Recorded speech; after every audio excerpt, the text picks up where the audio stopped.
Alright.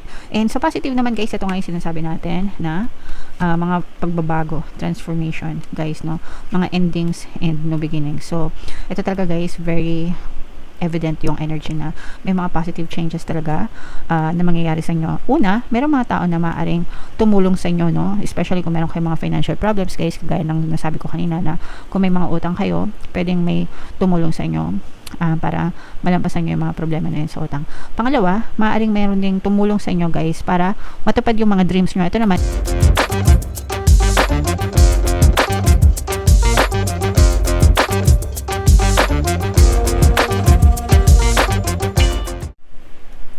hello guys, hello Virgo, welcome back to Pinoy Pixie Tarot. Ang pamagat ng episode natin for tonight is money reading, money 2026. Titingnan natin yung money energy nyo guys para ngayong taon na to mga kapiksi. So unahin natin tong deck na to guys. Ito yung mga angel messages para sa inyo.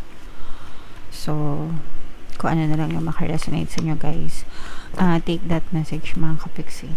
So una guys, transformation, no? Ito yung mga positive changes, mga magagandang pagbabago. Ibig sabihin, maaaring magkaroon ng mga positive changes o magagandang pagbabago regarding sa inyong mga pinagkakakitaan sa buhay mga kapiksi.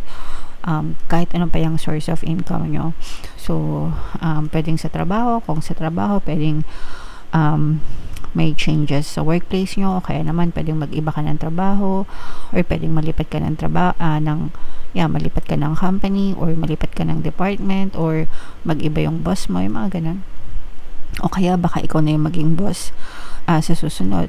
Sa mga negosyo naman, maaaring mas lumaki yung business mo, mag-expand, magkaroon ng partnership, ganyan. And depende kung ano yung source of income nyo, but definitely guys, this is for positive change. So eto guys, hindi naman magbabago yung sitwasyon nyo hanggang hindi kayo nagbabago. So kayo muna yung magbabago. Aim high, aim better, do better, mga kapiksi. Mag-build kayo ng mga habits, no, good habits na makakatulong para sa pag-unlad at pag-asenso nyo, para magkaroon ng positive changes sa buhay nyo. Okay? Alright.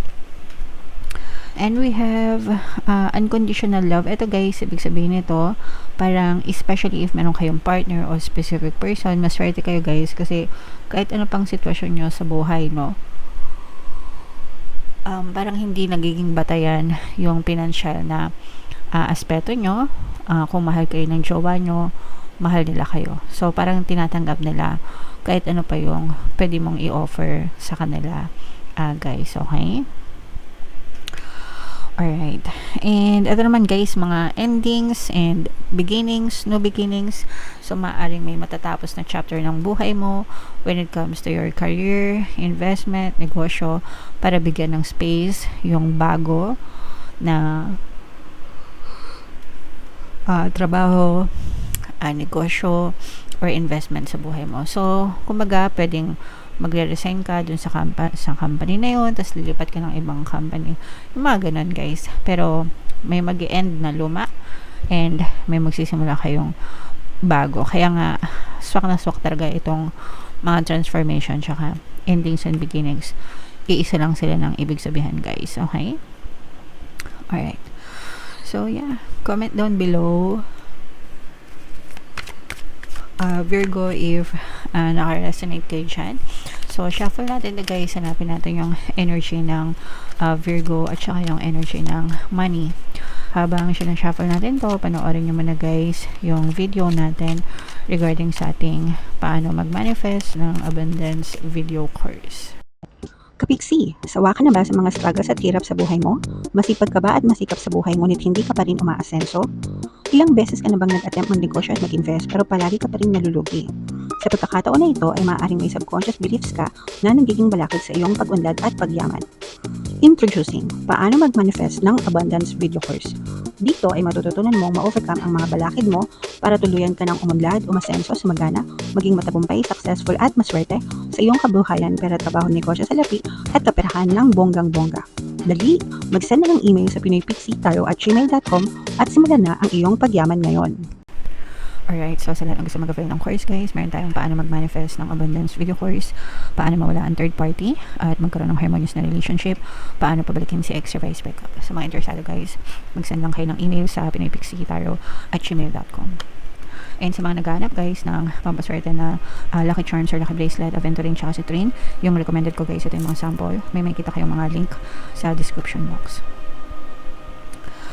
So, this is both positive and negative guys. Meron tayo ditong presence ng Earth signs, Capricorn, Taurus, Virgo kayo ay represent ng King of Pence.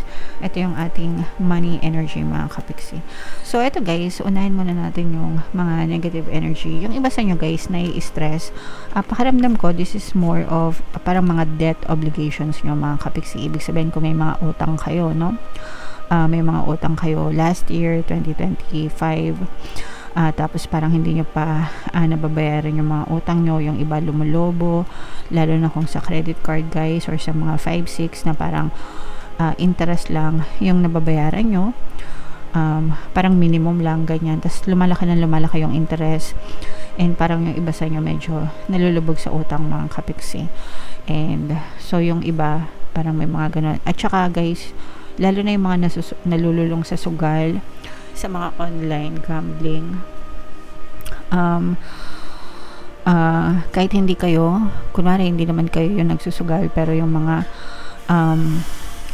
person nyo, specific person, mga partner sometimes, no, pwedeng sila yung nagkakaroon ng mga ganong klaseng bisyo, tapos nadadamay kayo kasi nadadamay din yung finances nyo guys, lalo na kung mag-asawa. So yun, parang medyo nagiging issue sa inyo yan mga kapiksi. So syempre guys, pagdating sa utang, hanggang hindi nyo talaga nababayaran yan, hindi kayo makakawala, no? And hindi lang yan sa Pilipinas problema guys, even sa ibang bansa, sa mga kahit nga yung ibang tao mga kapiksi, no, sa mayayaman na bansa, nagkakaroon pa rin sila ng mga debt, mga utang. So kailangan nyo i-priority sa buhay yung mabayaran yung mga utang nyo mga kapiksi. Makapag-usap kayo kung pwedeng magkaroon kayo ng fixed na mga term of payments guys, para hindi na siya lumobo and para mabayaran nyo na siya ng buo guys, okay?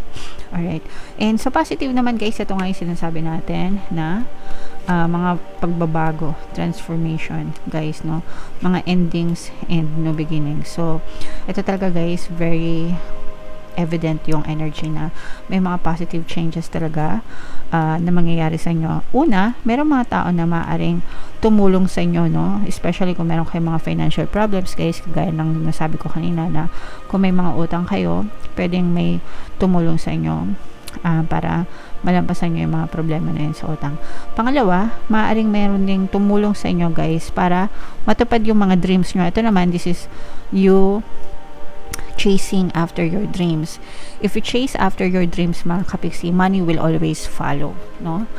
Chase your passion, chase your dreams, and yung pera, kusa yan na lalapit sa inyo guys, no? So yun yung nakikita natin na mga magaganda and positive change para sa inyo. So kung ano man yung pangarap nyo sa buhay, kunwari gusto nyo mag-artista, gusto nyo maging singer, or gusto nyo maging sikat na chef, or whatever guys. Syempre iba-iba naman tayo ng ambisyon. At saka hindi naman lahat gustong sumikat. Yung iba gusto lang ng pera. Pero whatever guys, kahit ano pa yung gusto mong mangyari, ang kapiksi, bibigyan kayo ng daan, universe, para sa mga positive changes na yan. And sabi ko nga, may tutulong din sa inyo para ma-achieve nyo yan guys. And yung sinasabi natin na unconditional love guys, no, na talagang maswerte kayo kasi parang may katuwang kayo sa mga money goals nyo ngayong 2026, lalo na kung may asawa kayo or mga jowa na living in together, yung mga nagsasama na guys, parang parehas kayo or sabay kayo na i-handle nyo ng maayos yung inyong finances ngayong 2026 Virgo, okay? So what else guys, i-mind nyo na guys yung mga positive changes na nasabi ko, na mention ko kanina mga kapiksi. So ito guys, no, yung nakikita natin na talaga medyo mabigat yung burden. So again guys, hanggang hindi nyo nababayaran yung utang nyo, mga kapiksi. This is more on utang, this is more on disappointments, guys. Yung iba sa nyo, parang yung iba, again, utang. Pangalawa, yung iba, hindi makapag-ipon. Parang pinipilit nyo makapag-ipon, pero nahihirapan kayo. So, siguro dahil sakto-sakto lang din yung mga sinusweldo natin. And, especially sa Pilipinas, or hindi lang naman sa atin, guys. Pero, ang taas na kasi ng inflation rate, diba? Or inflation. And, parang mas tatamaan tayo ng mas mataas na inflation ngayong 2026. So, sana ma-approve yung batas na bumaba yung tax para kahit papano makahinga-hinga tayo ng maluwag. But, yeah, so parang medyo mabigat na dadaling nyo yan. So, make sure guys na unahin nyo muna yung mga utang hanggang may paraan na makabayad kayo para medyo gumaan-gaan yung pagdadrive nyo ng buhay. Sa mga kapiksi natin na may business or may negosyo, nakikita natin na or nagbabalak na magnegosyo, mga kapiksi. Nakikita natin na may mga plano, no, na magnegosyo kayo. Pero ito hindi pa to medyo kumbaga hindi pa masyadong settled sa isip nyo. Kung talagang ipupush nyo ba to sa 2026. Pero mas maganda na magplano kayo. And kung tingin nyo okay naman, pwede mo na kayo mag-test the waters.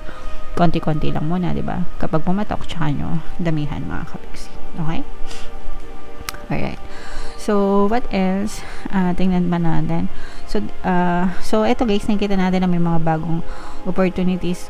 Nagkakaroon kayo ng conflict. Unahin ko to guys, kasi medyo negative ito. Nagkakaroon kayo ng mga conflict sa isip nyo. So, sa money energy nyo, Virgo, ngayon 2026, nararamdaman ko yung roller coaster. Pag sinabing roller coaster, guys, taas baba, taas baba. Marami kayong mga money problems or money issues na dala-dala nyo pa from 2025. And hanggang hindi nyo nasa-settle yung mga issues na yun, guys, may hirapan kayo na papasokin yung pera. Although nakikita natin na may mga bagong opportunities na maaaring dumating sa inyo, pero kailangan yung ayusin, isettle yung mga problema nyo, money problems nyo ngayong nung 2025, kasi parang gumagapang kayo. May mga positive changes na nakaabang, pero parang gapang, no? Parang medyo gapang yung inyong kaperahan. So, nararamdaman ko na marami kayong mga money blocks sa kayong sign kayo. Parang medyo sa inyo lang, medyo maraming balakid, guys. Kasi yung ibang sign, talaga maganda yung takbo ng pera nila. Pero para sa inyo, medyo tagilid ng konti, guys. So, kailangan nyo isettle yung mga money issues nyo kasi nagiging balakid siya. Naninega kayo, in short. Masyado kayong naninega sa mga money issues nyo. And hanggang hindi nyo natatapos yun, parang hindi gagaan yung takbo ng buhay nyo. Okay? Pero ito, may mga bagong opportunities. So, samantalahin nyo itong mga bagong opportunities na to, guys. Kasi maaaring ito yung sagot sa mga money problems mo or mga solusyon sa mga problema mo sa pera. And syempre guys, huwag kayong mawala ng pag-asa, sipag at syaga lang. Kailangan sabayan ng dasal and kailangan sabayan ng positibong mental diet, mga kapiksi. And huwag nyo kalimutan mag-affirm, no? Money, money come to me. Palagi ako may pera, palagi ako nagkakapera. I'm the king of abundance, I'm the queen of abundance. So kaya patugtugin nyo guys yung mga pampaswerte subliminal natin dito, especially yung pantaboy malas, pang-akal ng swerte, yung pampaswerte sa 2026, yung panghatak ng pera, guys. Yung siksik liglig at umaapaw na pera, at saka yung pang-attract ng pera, yung hindi ka na maubusan ng pera, yan. Yung mga subliminals na yun, guys, sandamakmak na money affirmations, super positive, guys. Patugtugin nyo lang sa mga cellphone nyo, no? Araw-araw, play nyo lang.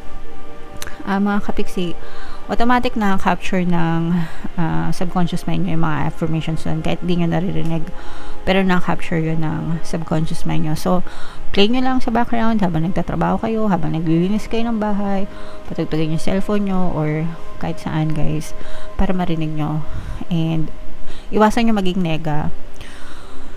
Promise, gagaan yung mga kaperahan nyo, mga kapiksi. Okay? Alright. So, comment down below if naka-resonate kayo, guys. Ito yung ating 2026 kapalaran. Ito naman yung ating success stories ng paano mag-manifest ng abundance video course. Click here to subscribe, guys. Thank you for liking, sharing, and subscribing. See you next time. I love you all. Have a nice day. Bye-bye.